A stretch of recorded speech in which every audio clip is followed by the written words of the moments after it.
Hey everyone, welcome. In this video, what we're going to be doing is we're going to be graphing rational functions. So you may remember this from AAF. Right? We did do a unit where we did rational functions and graphs were included, right? And we graphed them, well, check this out, without a calculator, right? We also did some work with finding asymptotes. Maybe you remember how you can find a vertical asymptote or horizontal asymptote. Maybe you remember some information about holes, right? And what creates a hole with a rational function. How do you find intercepts, right? The x-intercept is when your y value equals to 0. Your y-intercept, right, and this isn't specific to rational functions, when x equals to 0. So our goal in this lesson is to graph rational functions, keeping in mind asymptotes and intercepts. And we will be incorporating things with end behavior and into this as well. So with that being said, we will get started. Make sure that you have paper out or whatever, or maybe you printed out the PowerPoint and you're using that to help yourself take notes and follow along throughout this video. This is part 2 of the homework, so you guys have now had part 1 and part 2. And your homework, obviously, is just these 2 parts, is due on Sunday night, so you have assigned videos that you'll be recording. So make sure that you get that done, as well as the quiz this weekend. This is not on that quiz, though, so you got time. All right. Rational functions. Well, what is a rational function? A rational function is a ratio of 2 polynomial functions, right? So r of x is my rational function. F of x and g of x are polynomials. Ratio of polynomial functions. So we've got these 4 rational functions. I think this would be an amazing time to pause the video and try these out, right? Our goal is to find or to identify what the transformations are that are occurring from this function, from this parent function of y equals 1 over x. So identify the transformation. So go ahead and pause, try them, and then unpause, and let's go over them. So for A, there are 2 transformations happening. The first one, a reflection over the x-axis, right? That's what that negative is doing. This second one is it's going to translate up 1.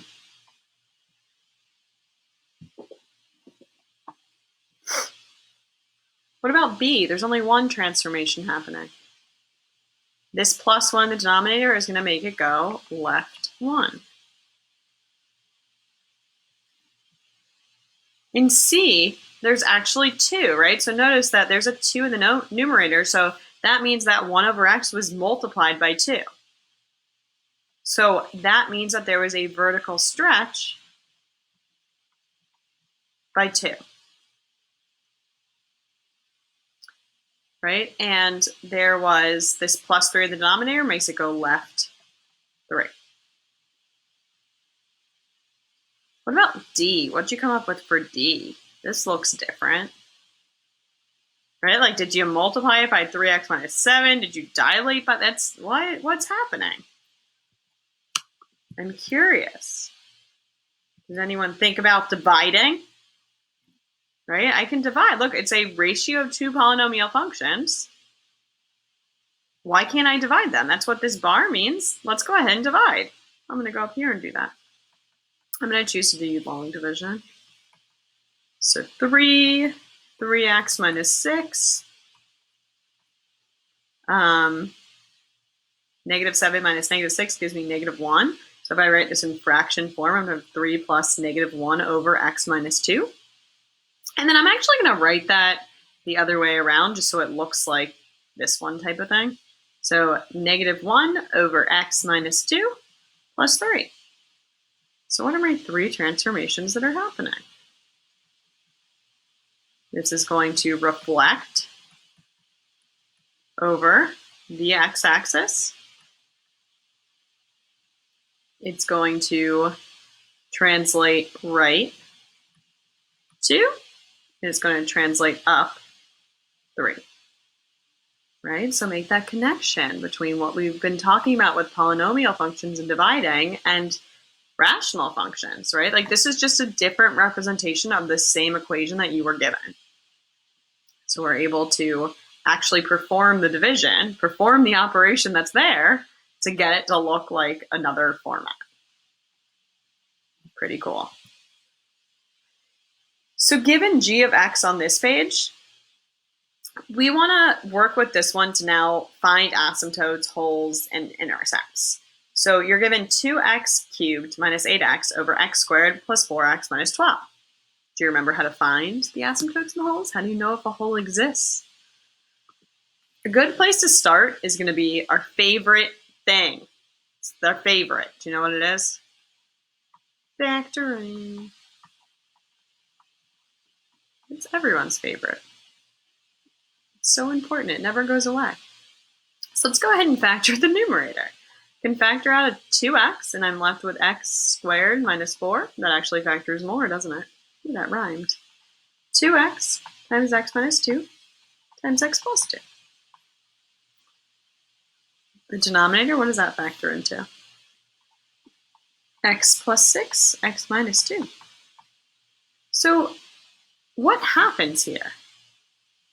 Isn't there a factor that's shared in the numerator and denominator right now? Yes, it cancels. When it cancels, what does that indicate? That indicates that there is a hole there, right? It's removable. It is removed from this. So this right here, right now, I'm going to be left with 2x times x plus 2 over x plus 6. So what's happening is that this function, this rational function, and this rational function are going to look exactly the same except for one thing. This one's going to have a hole, and this one isn't. So in order to figure out the y value for that hole, we want to go ahead and plug in this 2 to the version where I removed that. Right? If I plug it back into the original, yeah, I'm going to get 0 over 0. Or I'm going to get some number over 0, which is not what I want. No, I'm going to get 0 over 0, which is not what I want. So I'm going to go ahead and plug it back into this one where I had already removed it because they look exactly the same. So let's do 2 times 2 times 2 plus 2 over 2 plus 6. So it'll be 4 times 4, so 16 over 8, which will give me 2. So I'm going to have a hole at 2, 2. So that leaves me then with a vertical, like one vertical asymptote. My vertical asymptote is from here where it wasn't eliminated, right? That's going to be an asymptote. That'll be infinite. So I will have a vertical asymptote x equals negative 6. Right? That's not in my domain. Horizontal asymptote. What causes a horizontal asymptote, or where do you look for the horizontal asymptotes? Well, I'm going to be looking at the degree of the numerator and denominator, right? So if it's top heavy, if the degree is bigger in the numerator than the denominator, there is no horizontal asymptote. If the degree is bigger in the denominator than the numerator, there's going to be an asymptote at y equals 0. If the degree is the same, so the highest power is the same, if the degree is the same, it's the ratio of the leading coefficients. The horizontal asymptote is like the end behavior, right? So that's what this is referred to. So it's telling me what's happening at the ends of my function, the ends of the rational function, and the graph.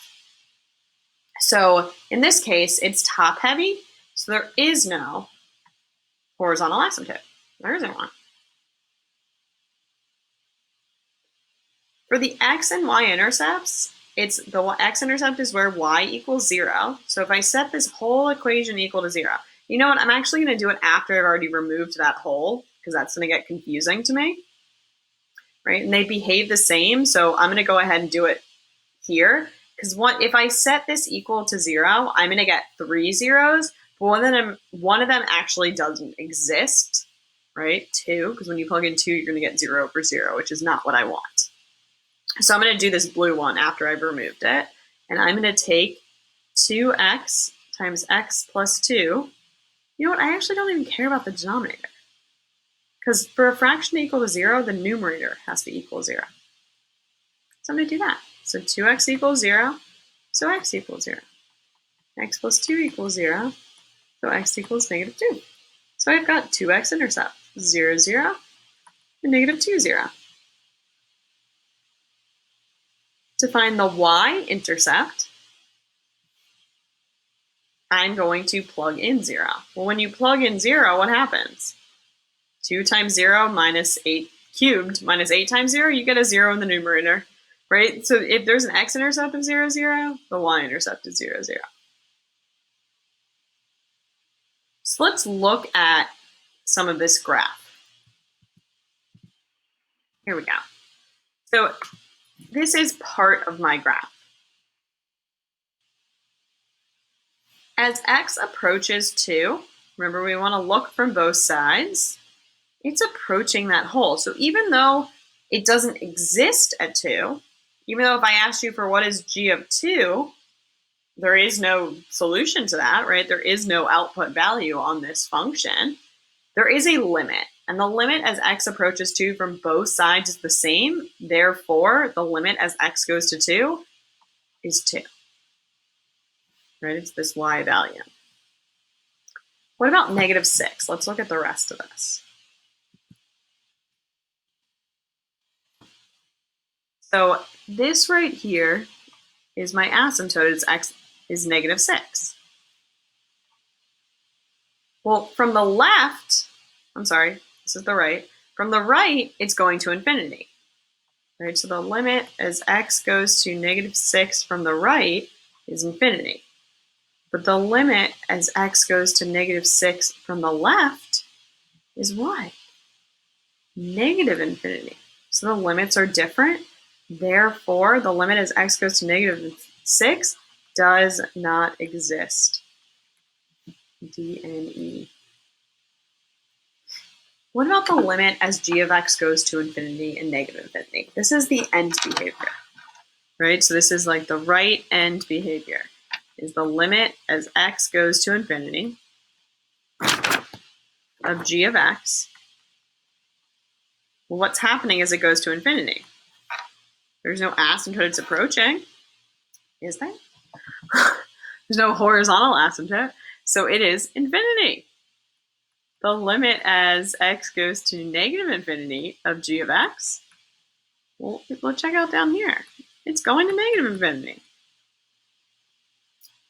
Right? There's no horizontal asymptote, but there is something else. There's this line right here. The graph approaches as it goes to infinity and negative infinity. This is known as a slant asymptote. A slant asymptote is something that occurs when we don't have a horizontal asymptote. So if it is top heavy, right? So like here it was top heavy. If it's bottom heavy or it has equivalent and that ratio, and it's just the ratio of the leading coefficients, then we've got it. But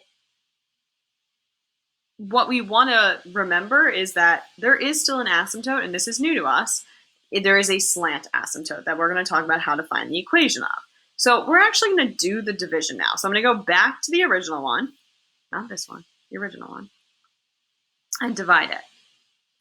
So 2x cubed minus 8x, should use a new color. Magenta? Yes. I'm going to do it over here. So 2x cubed minus 8x divided by, right, I'm going to divide. I'm going to do long division. So I shouldn't be doing this, right? I should be saying plus 8x, 0x squared minus 8x plus 0. Let's write in those other terms. X squared plus 4x minus 12. X squared goes into that, 2x times, multiply it out. It's going to give me 2x cubed. My computer is struggling right now. Plus 8x squared plus 4x. Subtract. Cancels. Negative 8x squared. Negative 8 minus 4 is minus 12x. Bring it down, plus 0. Fine. And then x goes into that. What is that? Negative 8? Negative 8 times.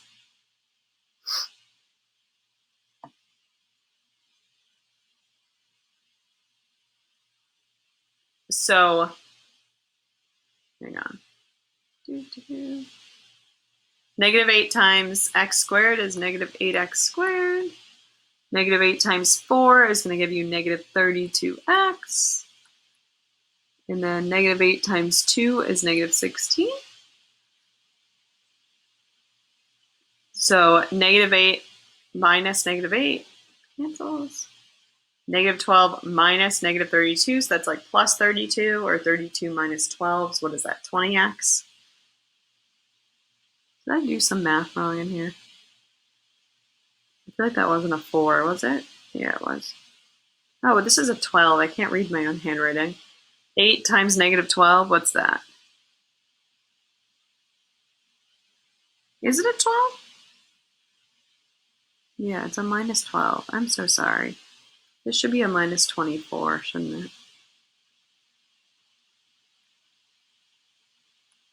Oh no. So this is then 32, which is then going to mean that, no, negative 8 minus negative 24 is going to be 16. And then 16, it's going to be a positive 16. I'm sorry, guys. Hopefully you did this better than me. 16 minus 32 will be negative 16.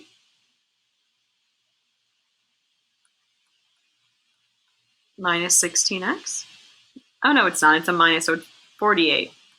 48x. Oh, my goodness. And then this will be negative 8 times 12, which is going to be negative 96. So that'll be 0 minus negative 96. That'll be plus 96, right? So 48, my remainder down here is 48x plus 96. There you go. So what just happened is we actually got the equation of this line, the equation of this slant asymptote. And the equation of this slant asymptote is, boom, that. The equation of this line is y equals 2x minus 8. Right? How cool. Right, that's our slant asymptote. That is something that is new to us. Pretty neat.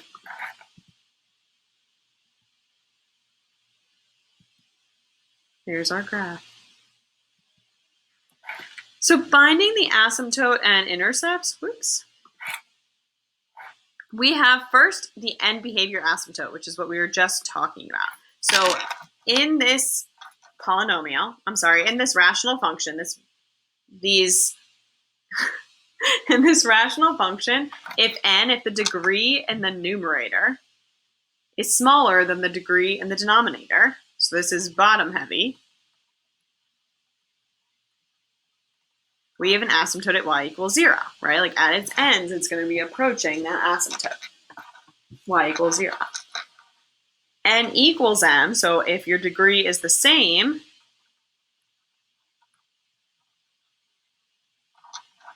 it is going to, the horizontal asymptote will be a ratio of the leading coefficients.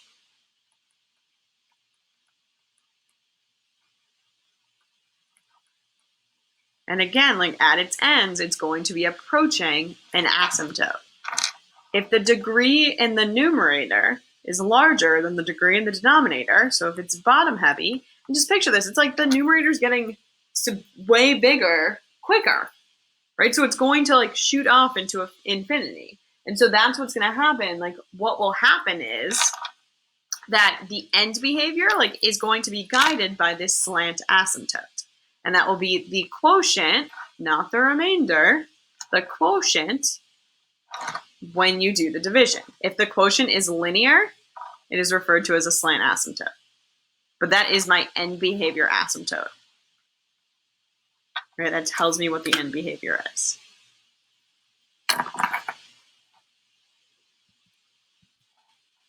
So you got to do the division there.